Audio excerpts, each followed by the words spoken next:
তুমি কি ইউটিউবে ভিডিও দিচ্ছ কিন্তু ভিউ আসছে না, সাবস্ক্রাইব বাড়ছে না, মনে হচ্ছে ইউটিউব তোমাকে ইগনোর করছে? আজকের এই ভিডিওটা যদি মন দিয়ে দেখো তাহলে ইউটিউবে সফল হওয়ার একটা গোপন চাবি তুমি পেয়ে যাবে, যেটা 90% ইউটিউবার জানে না। এই ভিডিওতে আমি বলবো না রাতারাতি মিলিয়ন সাবস্ক্রাইবার হবে, আমি বলবো বাস্তব সত্য। এই চাবিটা একবার বুঝে গেলে তুমি যে নিশে কাজ করো না কেন, tech, blog, education, gaming, YouTube তোমাকে নিজেই ঠেলে উপরে তুলে দিবে। ইউটিউব নিজেই কিন্তু তোমাকে ভাইরাল করে দেবে। পার্ট 1, সবচেয়ে বড় ভুল। প্রথমে বলি সবচেয়ে বড় ভুলটা আসলে কি। আমরা সবাই ভাবি ভালো ক্যামেরা লাগবে, ভালো মাইক লাগবে, ভালো এডিটিং লাগবে। ভুল। ইউটিউব প্রথমে দেখে না তোমার ক্যামেরার দাম কত। ইউটিউব দেখে শুধু 3টা জিনিস। নাম্বার 1, মানুষ ভিডিওতে ক্লিক করছে কিনা। নাম্বার 2, কতক্ষণ ভিডিও দেখছে। নাম্বার 3,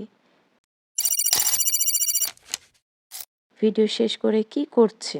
এই 3টা ঠিক থাকলে তোমার ভিডিও ভাইরাল হবেই। তো এতক্ষণ আমরা দেখছিলাম ফার্স্ট ভুল আমরা ইউটিউবে কি করি। তো এখন আমরা যেই পয়েন্টটি দেখাবো সেটি আরও গুরুত্বপূর্ণ, দেখতে থাকো। পার্ট 2, গোপন চাবি কি। এখন আসি আসল গোপন চাবিতে। গোপন চাবি মানে অডিয়েন্স রিটেনশন। মানে বুঝলে না তো? এবার বুঝিয়ে দিচ্ছি। দেখো, যে মানুষগুলো ভিডিওতে ক্লিক করছে সে মানুষগুলো কতক্ষণ দেখছে তোমার ভিডিও। এই গোপন চাবি মানে যে আমি বললাম যে অডিয়েন্স রিটেনশন, এটা মানেই কিন্তু এইটা বোঝাচ্ছে যে মানুষ তোমার ভিডিওতে ক্লিক তো করছে, সে কতক্ষণ তোমার ভিডিওটি দেখছে। ইউটিউব আসলে ভিডিও পছন্দ করে না, ইউটিউব মানুষকে খুশি রাখতে চায়।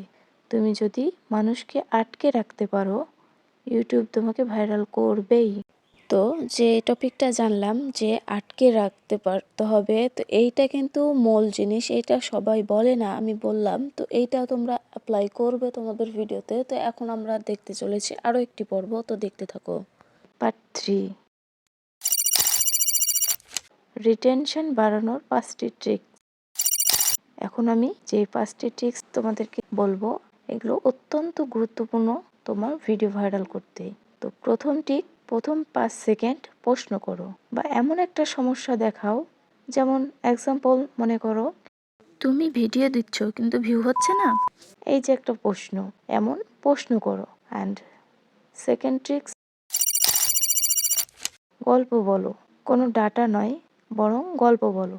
গল্প গল্প কেমন গল্প, সেটি হচ্ছে মনে করো তোমার নিজের যে এক্সপিরিয়েন্স, সেই এক্সপিরিয়েন্স থেকে একটা গল্প বলো। অ্যান্ড থার্ড ট্রিক্স, মাঝখানে টিজার দাও। এখন টিজার মানে কি দেখো, ভিডিওর মাঝখানে বলো শেষে একটা সিরিয়াস ট্রিপ দেব। এই যে সিরিয়াস ট্রিপ দেব বললে এটাকেই বলে ট্রিজার। তো এমন ট্রিজার দাও, ভিডিওর মাঝে এমন ট্রিজার দিবে। And fourth tricks, dead silence কাটো। এখন ডেড সাইলেন্স কাটো বললাম, এটার মানে কি তো এখন বুঝিয়ে দিচ্ছি। দেখো, ফাঁকা কথা, অর্থাৎ যখন আমরা অডিও রেকর্ড করি তখন কিন্তু আমাদের অনেক জায়গায় ফাঁকা হয়। অনেক সময় আমরা নিঃশ্বাস নেই বা কথার মাঝে আমরা একটু দম নেই, তখন সেই জায়গাটা কিন্তু ফাঁকা হয়ে যায়। তো এই যে লম্বা পজ, সেটা কেটে ফেলো। তাহলে এটা যদি কেটে না ফেলো তাহলে কিন্তু তোমার রিটেনশন কমে যাবে। সো ডেড সাইলেন্স কাটো। And 5 tricks, call to action. ভিডিওর মাঝখানে হালকাভাবে বলো ভিডিওটা কাজে লাগলে লাইক দিও। অর্থাৎ অনেকেই আছে বারবার বলতে থাকো ভিডিওটি লাইক দিও, ভিডিওটি লাইক দিও, এমন বলবে না। এমন বললে অডিয়েন্স চলে যায়। পার্ট 4, নতুন ইউটিউবারদের জন্য সত্য। এই যে ফ্রেন্ড, এদিক ওইদিক না তাকিয়ে স্কিপ না করে ভিডিওটা লাস্ট পর্যন্ত দেখতে থাকুন, কেননা এখনও ভিডিওর কিন্তু মেন চমক বাকি আছে। মেন চমকটি দেখবেন, দেন তারপরে যাবেন।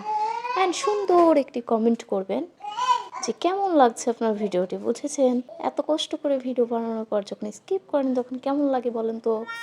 সম্পূর্ণ ভিডিওটি দেখুন। আর হ্যাঁ, আমাদের টেলিগ্রাম চ্যানেল দেখুন, আমি ভিডিও ডেসক্রিপশনে দিয়ে রাখছি, সেখান থেকে আপনারা চাইলেই কিন্তু জয়েন্ট হতে পারবেন। খুব সিম্পল, তাও আপনারা জয়েন্ট হন না, সেখানে নতুন নতুন আপডেট দিই, সেই আপডেটগুলো আপনারা পেলে কিন্তু আপনাদের অনেক উপকার হবে। সো আপনারা জয়েন্ট হয়ে যান, দ্রুত জয়েন্ট হয়ে যান।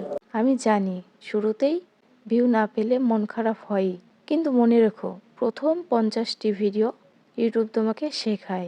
হাল ছেড়ো না, শুধু প্রতিটা ভিডিওতে একটু করে ভালো হওয়ার চেষ্টা করো, অর্থাৎ একটু একটু করে ডে বাই ডে ইনক্রিজ হওয়ার চেষ্টা করো। And finally, editing plus strong CTR. নতুন ইউটিউবারদের জন্য সত্য কথা, এখন আমি একটু সিরিয়াস কথা বলবো। প্রথম 10, 20, 30, 50টা ভিডিও ভিউ কম আসবেই। এটা ব্যর্থতা না, এটা শেখার সময়। যে টিকে থাকে সেই কিন্তু জেতে। সো ধৈর্য ধরে কাজ করতে থাকো, তুমিও সফলতা পাবে। তো ধৈর্য ধরে কাজ করো, সফলতা অবশ্যই আসবে। তো সর্বশেষে এই কথাগুলো না বললেই নয় যে ইউটিউবের এই যে সিটিআর অ্যান্ড অডিয়েন্স রিটেনশন, এই দুইটা জিনিসের দিকে যদি তুমি ফোকাস না দাও, তাহলে কিন্তু কখনোই তুমি গ্রো করতে পারবে না, সাকসেস কখনোই হবে না তোমার চ্যানেল। তো সিটিআর কিভাবে তোমরা বাড়াবে? সিটিআর মূলত ভিডিওতে কত ক্লিক পড়ছে সেটাই বোঝায়। তো ভিডিওতে ক্লিক পড়তে অবশ্যই তোমার যেটি করতে হবে সেটি হচ্ছে ভিডিও মানুষ ক্লিক করে কেন সেটা জানতে হবে। মানুষ কিন্তু তোমার ভিডিওর ভিতরে কি আছে সেটি দেখতে পায় না, ভিডিওর ওপরে কি আছে সেটি দেখে কিন্তু মানুষ ক্লিক করে। তো ওপরে তোমার থাকে দুটো জিনিস, সেটি হচ্ছে এক থাম্বনেল, দ্বিতীয়টি হচ্ছে title. So thumbnail and title এই দুটি অ্যাট্রাকটিভ রাখতে হবে, মানুষ যেন অ্যাট্রাকটিভ হয়ে তোমার ভিডিওটিতে ক্লিক করতে বাধ্য করতে হবে। এটাকেই সিটিআর বাড়ানোর একটি কৌশল এটাই। অ্যান্ড অডিয়েন্স রিটেনশন, সেটা তুমি কিভাবে বুঝবে? অর্থাৎ অডিয়েন্স রিটেনশনটা তোমাকে আগে দেখতে হবে, দেন তুমি বুঝতে পারবে। অডিয়েন্স রিটেনশনটা তুমি ইউটিউব ওয়াইটি স্টুডিও যেটি আছে সেখানে গিয়েই তুমি গ্রাফ চ্যাটে সেটা দেখতে পাবে। তো অডিয়েন্স রিটেনশন তুমি বাড়াবে কিভাবে? তুমি দেখবে যে তোমার যে ভিডিওটি তুমি আপলোড করছো সেই ভিডিওটির অডিয়েন্স রিটেনশন কেমন, কত সেকেন্ড মানুষ দেখছে অ্যান্ড কোথায় গিয়ে মানুষ কম দেখছে বা স্কিপ করছে তুমি কিন্তু বুঝতে পারবে। তো সেখানে তুমি কি দিয়েছো তুমি সেখানে চেক করবে, দেখবে যে তোমার কমতিটা কোথায় আছে। দেন তুমি সেখানে যখন আবারও পরবর্তীতে ভিডিও আপলোড করবে তখন তুমি সেই জিনিসটার দিকে ফোকাস ভালো করে দিবে অ্যান্ড ভালোভাবে সেখানে এডিটিংটা প্রপারলি ভাবে করবে, বা সেখানে যদি কোনো তথ্য দিতে একটু কমতি হয় সে তথ্যটি দিবে। এডিটিং করার সময় সে প্রপারভাবে কাজটি করবে, তাহলে দেখবে অডিয়েন্স রিটেনশনটাও ঠিকঠাক হয়ে যাবে। তো এগুলো বুঝে কাজ করো, তাহলে অবশ্যই তুমিও সাকসেস হবে। ইউটিউবিং কোনো লটারি নয়, এটা একটা স্কিল। যত বেশি ভিডিও বানাবে তত বেশি শিখবে। আজই শুরু করো, কারণ কাল যদি বলো কাল কখনোই আসবে না। সো আজ থেকেই শুরু করে দাও। তো দেখা হচ্ছে নতুন আরেক ভিডিওতে। সবাই সে পর্যন্ত ভালো থেকো, সাবস্ক্রাইব করে পাশে থাকো। রিয়েল গাইড দেই, এই চ্যানেলে আমি YouTube tech related video upload করি। আজ তুমি জানলে ইউটিউবে সফল হওয়ার আসল গোপন চাবি। এই ভিডিওটা যদি একজন ইউটিউবার বন্ধুকে হেল্প করতে পারে তাহলে অবশ্যই শেয়ার করো। আমি তানজিলা বিদায় নিচ্ছি। আল্লাহ হাফেজ।